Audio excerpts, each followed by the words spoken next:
Dear students, welcome to week number 11, lecture 21 and 22. इस week की outline कुछ यूं है कि सबसे पहले हम पिछले वीक यानी वीक नंबर 10 में पढ़े गए टॉपिक्स की क्विक रिवीजन करेंगे। उसके बाद हम प्रोग्रामिंग के एक इंतहाई दिलचस्प टॉपिक यानी फंक्शंस से मुताल्लिक डिस्कशन करेंगे। फंक्शंस के सरसरी तारुफ के बाद हम ये देखेंगे कि फंक्शंस को जावास्क्रिप्ट में डिफाइन यानी डिक्लेयर कैसे किया जाता है। फंक्शंस की डेफिनेशन से मुताल्लिक डिस्कशन के बाद हम ये देखेंगे कि फंक्शंस को कॉल या इन्वोक कैसे करते हैं ताकि फंक्शंस में मौजूद कोड एग्जीक्यूट हो जाए। फिर हम फंक्शन पैरामीटर्स से मुताल्लिक डिस्कशन करेंगे।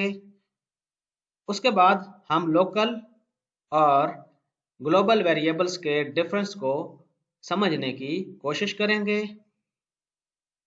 फिर हम ये देखेंगे कि फंक्शन से वैल्यू को रिटर्न कैसे कराया जाता है। इस वीक के एंड पे हम एक नया टॉपिक स्टार्ट करेंगे और ये सीखेंगे कि स्ट्रिंग को जावास्क्रिप्ट में कैसे हैंडल किया जाता है। पिछले वीक हमने ये सीखा था कि जावास्क्रिप्ट में डेटा टाइप्स कौन सी हैं और वेरिएबल्स को कैसे डिक्लेयर करते हैं। फिर हमने जावास्क्रिप्ट में मौजूद ऑपरेटर्स से मुतालिक डिस्कशन की थी, मैथमेटिकल ऑपरेटर्स, लॉजिकल ऑपरेटर्स और कंपैरिजन ऑपरेटर्स को एग्जाम्पल्स की मदद से समझा था। उसके बाद हमने ये सीखा था कि वेब पेज में जावास्क्रिप्ट को ऐड कैसे किया जाता है। फिर हमने ये देखा था कि जावास्क्रिप्ट में यूजर से इनपुट कैसे गेट की जाती है और आउटपुट कैसे जनरेट कराते हैं। इस सिलसिले में हमने console.log और document.write के मेथड्स पे ज़्यादा फोकस किया था। इनपुट लेने के लिए मैंने आपको बताया था कि वेब फॉर्म्स यूज़ होते हैं, लेकिन बेसिक किस्म की इनपुट लेने के लिए हमने प्रॉम्प्ट का मेथड यूज़ किया था। फिर हमने ये देखा था कि जावास्क्रिप्ट में कंडीशनल स्टेटमेंट्स को कैसे हैंडल किया जाता है और अगर हमारे पास इफ एल्स का लैडर बन जाए तो उसे स्विच स्टेटमेंट में कैसे कन्वर्ट किया जाता है ताकि हमारा कोड ज़्यादा रीडेबल हो सके। पिछले वीक के एंड में हमने जावास्क्रिप्ट में लूप से मुतालिक डिस्कशन की थी और फॉर और व्हाइल लूप के सिंटैक्स को सीखा था। अब हम बाज़ाब्ता तौर पर इस वीक के मौजूद टॉपिक से मुतालिक डिस्कशन करेंगे और हमारा इस वीक का सबसे जो अहम टॉपिक है वो है फंक्शंस।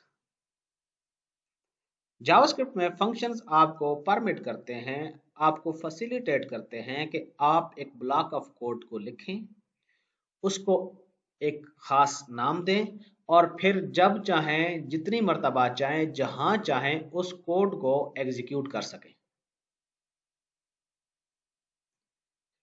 फंक्शंस प्रोग्राम का मेन बिल्डिंग ब्लॉक होते हैं और जावास्क्रिप्ट में हम फंक्शंस को कोड रीयूज करने के लिए इस्तेमाल करते हैं। एक दफ़ा आपने कोड लिख दिया फिर आप उसको रीयूज कर सकते हैं यूजिंग फंक्शंस कॉन्सेप्ट। अब इससे मुराद ये हुई कि जावास्क्रिप्ट में फंक्शंस के दो एडवांटेजेस हैं। नंबर एक, कोड रीयूजेबिलिटी, यानी आप एक ही फंक्शन को मुतअद्दद बार कोडिंग में कॉल कर सकते हैं यानी यूज कर सकते हैं, यूटिलाइज कर सकते हैं। और दूसरा फायदा ये है कि आपको जो कोडिंग है वो कम करनी पड़ेगी, लेस कोडिंग, यानी इस तरह से आपका जो कॉमन टास्क होगा, कॉमन स्टेटमेंट्स होंगी जिनको बार बार आपने यूज करना है, उनको आप एक फंक्शंस में लिख लेंगे और फिर आप उस फंक्शन को बार बार कॉल कर लेंगे बजाय इसके कि वही लाइंस दोबारा से आप राइट करें। इस तरह आपको कम कोड लिखना होगा। अब हम बात करेंगे फंक्शंस डेफिनेशन की। फंक्शन डेफिनेशन को फंक्शन डिक्लेरेशन भी कहते हैं। ये फंक्शन के कीवर्ड पर मुश्तमिल होती है। फंक्शन के कीवर्ड के बाद आप फंक्शन का नाम लिखते हैं, फिर पैरेंथेसिस के अंदर आप पैरामीटर लिस्ट स्पेसिफाई करते हैं जो कि एम्प्टी भी हो सकती है और फिर आपके पास स्टेटमेंट्स लिखने के लिए एक करली ब्रैकेट्स का ब्लॉक होता है। इसका सिंटैक्स देख लें। फंक्शन का कीवर्ड आप लिखते हैं, उसके बाद फंक्शन का नेम लिखते हैं, और ये हमारे पास पैरेंथेसिस हैं जिसमें आप पैरामीटर्स स्पेसिफाई करते हैं, और ये देखें करली ब्रेसेस हैं, और इसमें आप वो वाला कोड लिखते हैं जो आपने बार बार यूटिलाइज करना होता है।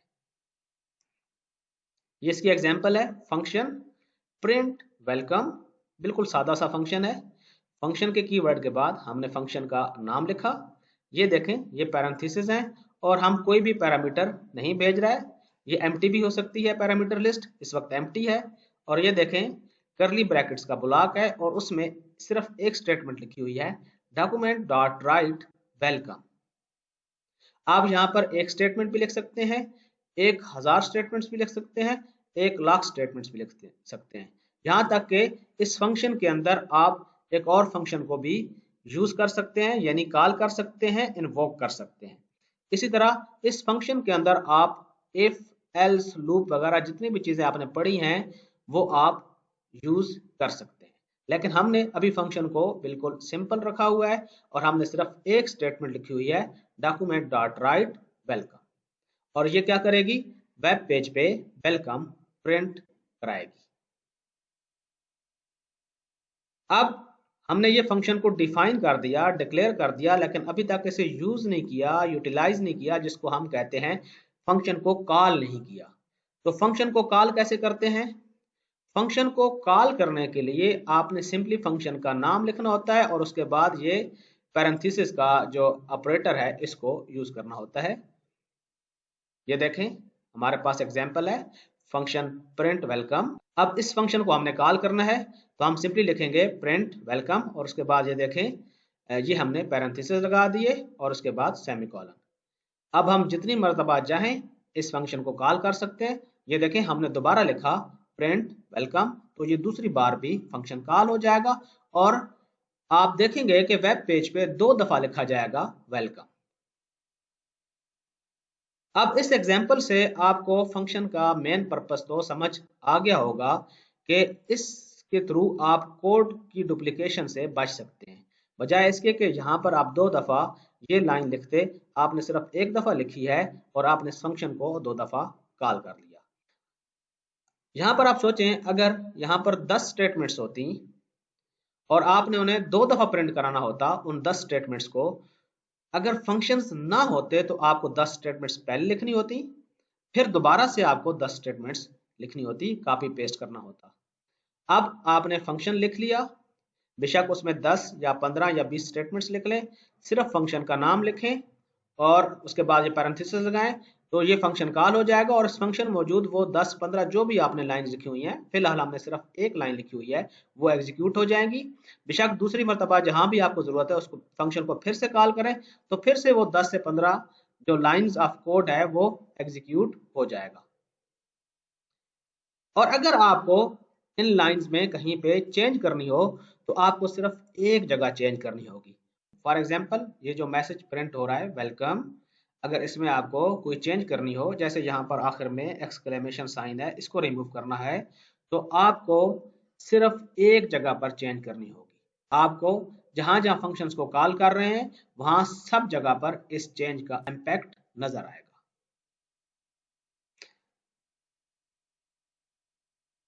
अब हम फंक्शंस को प्रैक्टिकल एग्जांपल्स की मदद से समझने की कोशिश करते हैं और नोटपैड पे ये कोड लिखते हैं और देखते हैं कि इसकी आउटपुट क्या आती है और फंक्शंस को हम किस तरह से जावास्क्रिप्ट में यूज कर सकते हैं।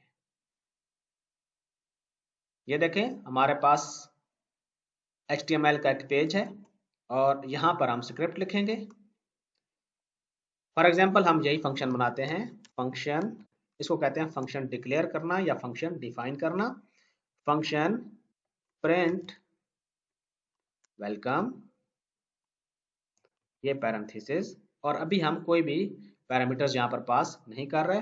फंक्शन का एक ब्लॉक होता है और यहाँ पर आप मल्टीपल स्टेटमेंट्स, एक या एक से ज्यादा जितने भी आपकी मर्जी हैं वो स्टेटमेंट्स लिख सकते हैं। अगर आप कोई भी स्टेटमेंट ना लिखें तब भी कोई हर्ज नहीं है, लेकिन जाहिर है आप कोई ना कोई स्टेटमेंट तो लाजमी लिखेंगे, वरना अगर आपने कोई स्टेटमेंट भी नहीं लिखनी तो फंक्शन बनाने की जरूरत ही क्या है। नॉर्मली फंक्शंस में 8 से 10 स्टेटमेंट्स होती हैं। अब यहाँ पर हम लिखेंगे डॉक्यूमेंट डॉट राइट, और यहाँ पर हम लिख देते हैं वेलकम, कंट्रोल एस। अब हमने फंक्शन डिफाइन तो कर दिया है, लेकिन फंक्शन को हमने कॉल नहीं किया। जब तक हम फंक्शन को कॉल नहीं करेंगे ये कोड एग्जीक्यूट नहीं होगा। यानी अगर आप यहाँ पर ये सोच रहे हो कि जो ही आप ये पेज रन करेंगे तो वेलकम स्क्रीन पे प्रिंट होगा, पेज पे प्रिंट होगा, तो ऐसा नहीं होगा, क्योंकि अभी तक हमने सिर्फ फंक्शन को डिफाइन किया है, फंक्शन को कॉल नहीं किया। हम इस चीज़ को वेरीफाई भी कर सकते हैं। इस पेज को हम रन करते हैं, फंक्शन डेमो को। यहाँ पर आप देख सकते हैं अभी तक कुछ भी प्रिंट नहीं हुआ। अब हम फंक्शन को कॉल करते हैं। फंक्शन को कॉल करने का तरीका मैंने आपको बताया है। आपने फंक्शन का नाम लिखना है और उसके बाद ये ऑपरेटर यूज करना है, पैरेंथेसिस का।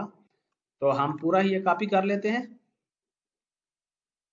और यहाँ पर सेमी कॉलन लगाते हैं, कंट्रोल एस किया, और ये देखें ये वेलकम यहाँ पर प्रिंट हो गया है।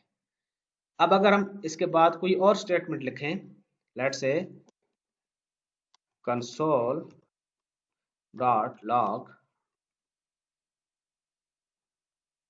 और यहाँ पर हम लिख लेते हैं जावा स्क्रिप्ट। ये बात तो आपको अच्छी तरह से मालूम होगी कि कंसोल डॉट लॉग ब्राउज़र की कंसोल पे कोई भी आउटपुट प्रिंट कराता है। और उसके बाद हम लिखते हैं प्रिंट वेलकम, कंट्रोल एस किया, हम इसको रिफ्रेश करते हैं। देखें यहाँ पर 2 दफ़ा वेलकम लिखा हुआ है, और आप कंसोल अगर देखें तो कंसोल पे भी जावास्क्रिप्ट लिखा हुआ होगा। अब आपको जहां भी फंक्शंस की ज़रूरत हो, यानी इस कोड की ज़रूरत हो, तो आप प्रिंट वेलकम के फंक्शन को कॉल कर लेंगे, और कॉल करने का तरीका आपके सामने मौजूद है। अब अगर हम ये चाहें कि एक लूप लगाएं और उसकी मदद से 5 तक जो डिजिट्स हैं वो हम पेज पे प्रिंट कराएं, तो उसके लिए हम एक और फंक्शन भी बना सकते हैं। देखें हमने एक फंक्शन बनाया हुआ है, ऑलरेडी फंक्शन डिफाइन किया हुआ है। हम मल्टीपल फंक्शंस भी स्क्रिप्ट के अंदर एक पेज में डिफाइन भी कर सकते हैं और उनको कॉल भी कर सकते हैं। फॉर एग्जांपल यहाँ पर हम लिखें फंक्शन प्रिंट नंबर्स,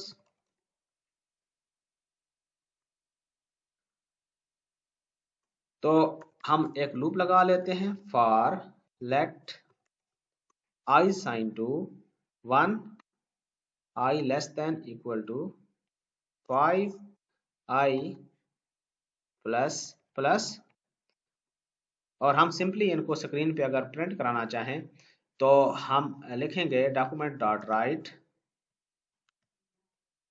और यहाँ पर हम लिख लेंगे आई कॉमा स्पेस, ये स्पेस के लिए है। अब हम इस फंक्शन को कॉल करना चाहें तो जाहिर है हम इसके नाम से इसको कॉल करेंगे और उसके बाद ये पैरेंथेसिस का ऑपरेटर यूज करेंगे, ये देखें। और यहाँ पर हमने कंट्रोल एस किया, पेज को रिफ्रेश करते हैं, ये देखें हमारे पास वेलकम वेलकम और उसके बाद 1 to 5 ये जो डिजिट्स हैं ये भी प्रिंट हो गए हैं। अगर हम ये चाहें कि यहाँ पर लाइन ब्रेक हो हर वेलकम के बाद, तो हम यहाँ पर BR का टैग यूज करेंगे। अब हमें सिर्फ एक जगह चेंज करनी पड़ी है, वेलकम के बाद हमने यहाँ पर BR लिखा है, तो जब भी हम इस फंक्शन को कॉल करेंगे प्रिंट वेलकम को, तो वेलकम प्रिंट होगा और उसके बाद लाइन ब्रेक होगी, फिर हम कंसोल पे जावास्क्रिप्ट लिखा जाएगा, उसके बाद फिर प्रिंट वेलकम के कॉल करने पर वेलकम प्रिंट होगा और लाइन ब्रेक होगी। फिर प्रिंट नंबर्स के कॉल करने पर हम इस फंक्शन में आएंगे और ये सारा कोड जो इसमें मौजूद है वो एग्जीक्यूट होगा। फिलहाल तो हमारे पास ये सिर्फ लूप की स्टेटमेंट है। अगर यहाँ पर 10 स्टेटमेंट्स हों, 100 स्टेटमेंट्स हों, 1000 स्टेटमेंट्स हों, लाख स्टेटमेंट्स हों, वो तमाम की तमाम एग्जीक्यूट होंगी। अभी हमारे पास ये लूप है, इसमें ये वाली स्टेटमेंट मौजूद है, ये 5 दफ़ा लूप चलेगी और आई यानी डिजिट 1 to 5 प्रिंट होंगे और हर एक डिजिट के प्रिंट होने के बाद स्पेस प्रिंट होगी।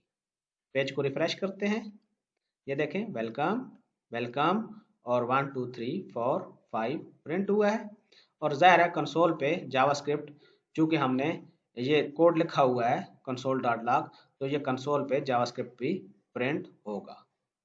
डियर स्टूडेंट्स, मुझे उम्मीद है कि आपको ये बात अच्छी तरह से समझ आ गई होगी कि फंक्शंस को डिक्लेयर यानी डिफाइन कैसे करते हैं और फंक्शंस को कॉल यानी इन्वोक कैसे करते हैं, ताकि उन्हें मौजूद जितनी भी स्टेटमेंट्स हैं यानी जो कोड है वो तमाम एग्जीक्यूट हो सके। इसके साथ ही हमारा ये वाला वीडियो लेक्चर खत्म हुआ। Stay blessed.